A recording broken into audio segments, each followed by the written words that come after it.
Olá, seja bem-vindo ao canal Explica Melhor. Meu nome é Márcio e nesse vídeo eu quero dar uma introdução à ótica geométrica. Vamos apresentar os elementos básicos para estudar a luz e alguns fenômenos luminosos. Uma coisa bem introdutória. Depois da vinheta.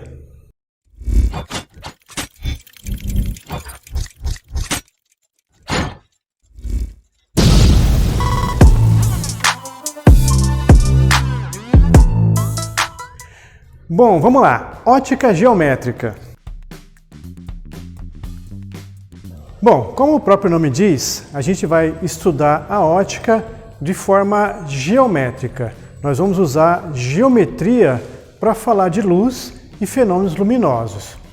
Bom, a ótica geométrica ela tem uma preocupação com a descrição do que está acontecendo com a luz. Então a gente vai dizer, a luz veio daqui, passou por aqui, foi desviada aqui. Esse tipo de informação é o que nos interessa. Nós poderíamos também perguntar qual é a natureza da luz, ou seja, o que é a luz. Mas isso está num outro campo chamado ótica física. E nós não vamos nos aprofundar muito em ótica física no ensino médio. Então, o nosso trabalho aqui é puramente descritivo. Vamos falar apenas de ótica geométrica. Muito bem. Como é geometria, vamos usar elementos matemáticos para falar da luz. Então, eu vou apresentar alguns conceitos iniciais tirados da geometria que a gente vai usar para falar de luz. Vamos lá. Primeiro, o raio de luz. O raio de luz, ele descreve por onde a luz passou. Então perceba, raio de luz não é a luz. Para a gente aqui, ele é apenas um elemento que diz por onde a luz passou ou por onde a luz está passando. E o raio de luz ele precisa ser representado no papel. No papel, a gente vai usar um elemento de geometria, que é o segmento de reta orientado.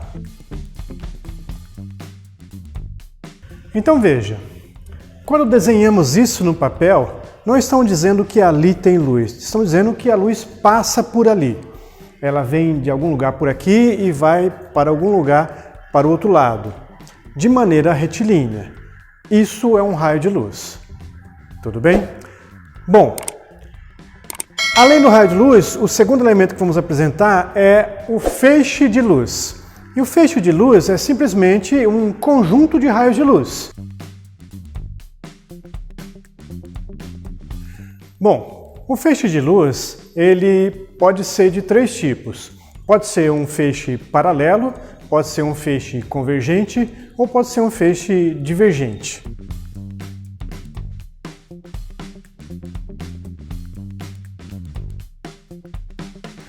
No feixe paralelo, os raios de luz mantêm sempre a mesma distância uns dos outros. No feixe convergente, eles se aproximam na direção de um ponto comum. No feixe divergente, eles se afastam cada vez mais, como se estivessem vindo de um ponto comum. Tudo bem? Perfeito. Então, temos já dois elementos para descrever a luz, o raio de luz e o feixe de luz. Bom, esses raios de luz, a luz em si, ela surge de algum lugar. Esse lugar nós chamamos de fonte de luz. Então, é interessante falar um pouco sobre fontes de luz. As fontes de luz podem ser primárias ou secundárias. Fontes de luz primárias são aquelas que elas mesmas geram a luz que estão emitindo. Já as fontes secundárias são aquelas que não geram a luz que estão emitindo. Em geral, elas refletem a luz de alguma outra fonte. Então, temos esses dois tipos de fontes.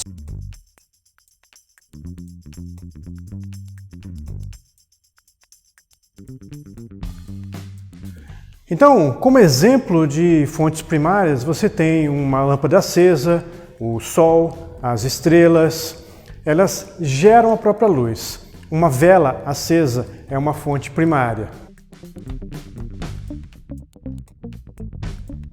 Como exemplo de fontes secundárias, podemos citar, por exemplo, a Lua.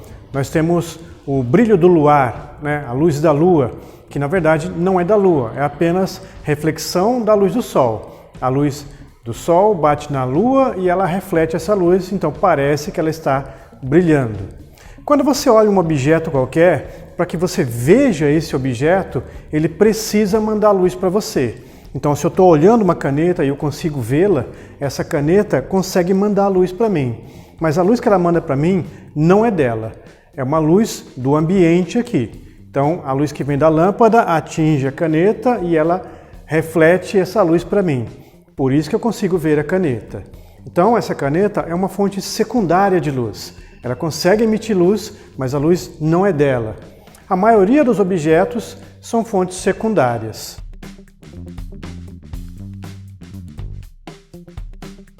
Bom, além da classificação de fontes de luz em primária e secundária, também podemos classificá-las em pontuais ou extensas.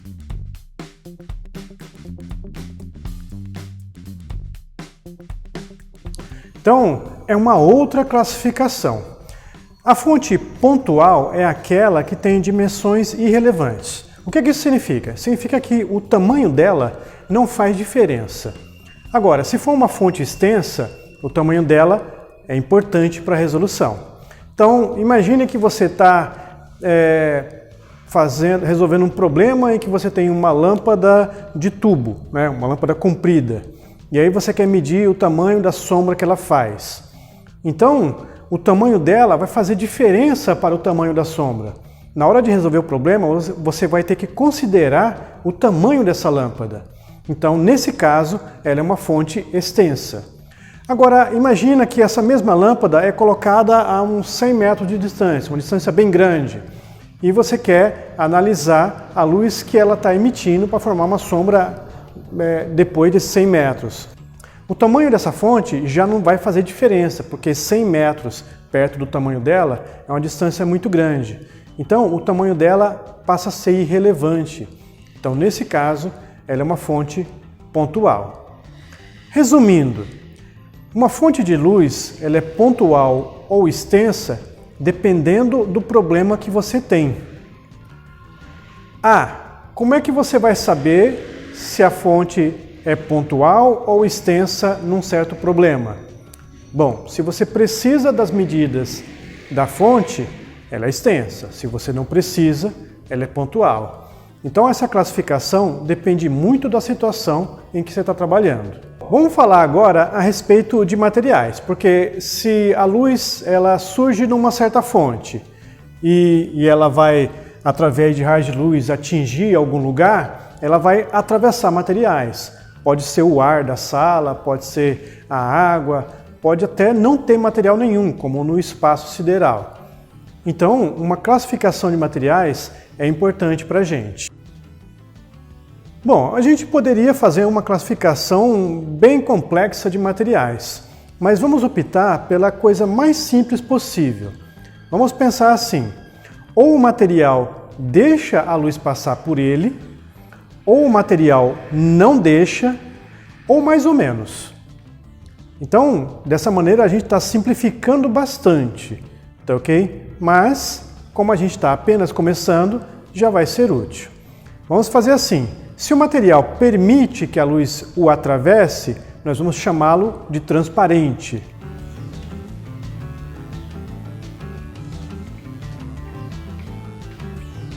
Então veja, tem um material aqui que eu desenhei como um retângulo preto, a luz vem e atravessa o material tranquilamente.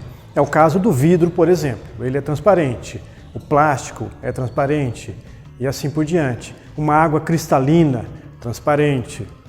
Agora, se o material não deixar a luz passar, não permitir que a luz o atravesse, nós vamos chamá-lo de opaco.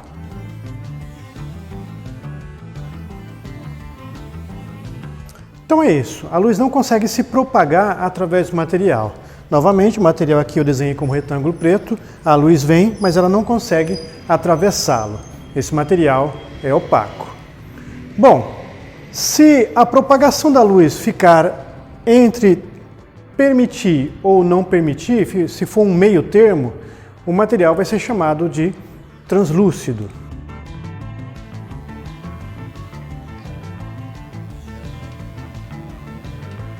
Então, o material translúcido, ele permite a propagação, mas ele acaba embaralhando ou desviando de alguma maneira os raios de luz ao atravessá-lo. A gente diz que essa propagação através do material é difusa. Como exemplo, temos o vitrô, né? Ou seja, ele é de vidro, mas não é um vidro liso. Então, se tem uma pessoa do outro lado, nós conseguimos saber que é uma pessoa lá. Ou seja, a luz da pessoa consegue chegar até a gente. Mas nós não conseguimos definir detalhes. Acontece alguma coisa com essa luz que não permite que eu veja nitidamente a pessoa. Ela está se propagando através do material, só que de maneira difusa. Então o material não é transparente. Nesse caso, é translúcido. Então, faltou falar de um exemplo de material opaco, né? A maioria dos materiais é opaco, como por exemplo uma parede de concreto é opaco, madeira é opaca e assim por diante. Tudo bem? Então veja, temos um bom começo. Sabemos representar um pouquinho a luz através de raios e feixes, classificamos as fontes de luz e classificamos também os materiais. Eu vou falar agora dos 3 princípios básicos da ótica geométrica, aqueles princípios que sempre vão valer em ótica geométrica. Vamos lá!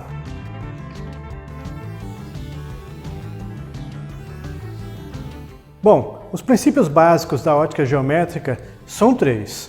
O primeiro princípio é o princípio da propagação retilínea.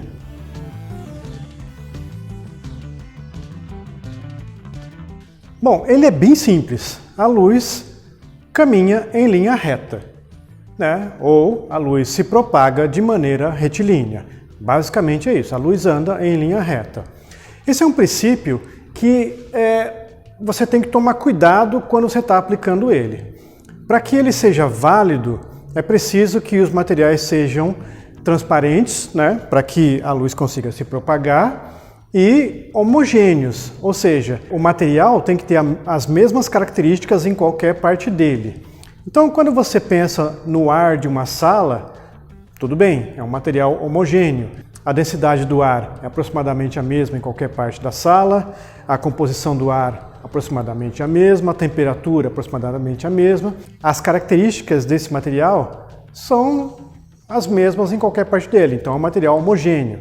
Mas se você pensar numa atmosfera como um todo, né, a gente sabe que na parte de cima o ar é mais rarefeito, na parte de baixo tem mais densidade de ar, as temperaturas também variam.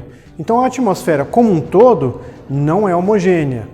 E a gente vai ver que em alguns fenômenos a luz é desviada na atmosfera, então ela não consegue andar em linha reta na atmosfera, por exemplo. Mas, para a grande maioria dos problemas que a gente vai resolver, a luz se propaga em linha reta.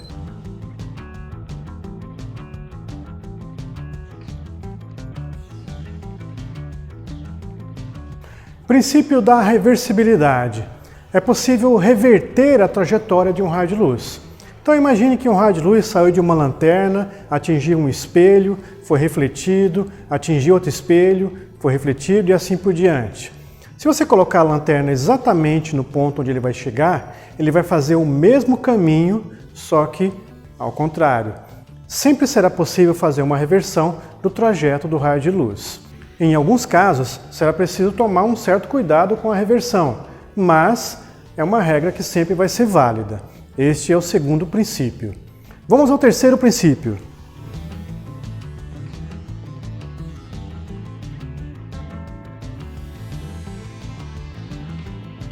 Princípio da independência dos raios de luz.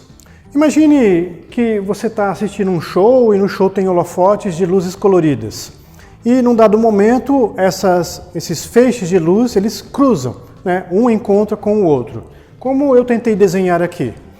Bom, temos aqui um feixe de luz vermelha e um feixe de luz verde, né? Então eles vão se encontrar. E o princípio da independência diz que, mesmo havendo encontro, eles continuam sua trajetória como se não tivesse acontecido nada. Ou seja, eles se propagam de maneira totalmente independente. Então, numa certa região do palco, você vai enxergar uma cor vermelha, porque está sendo iluminado pelo holofote vermelho. E na outra parte do palco, você vai enxergar uma luz verde, que está sendo iluminado pelo holofote verde, ou seja, propagação totalmente independente. Então, esses são os 3 princípios básicos da ótica geométrica que a gente vai usar para descrever a luz ao longo desse curso. E aí, conseguiu acompanhar? Espero que tenha ficado claro. Se você ficou com alguma dúvida, deixe um comentário. Está explicado? Até a próxima!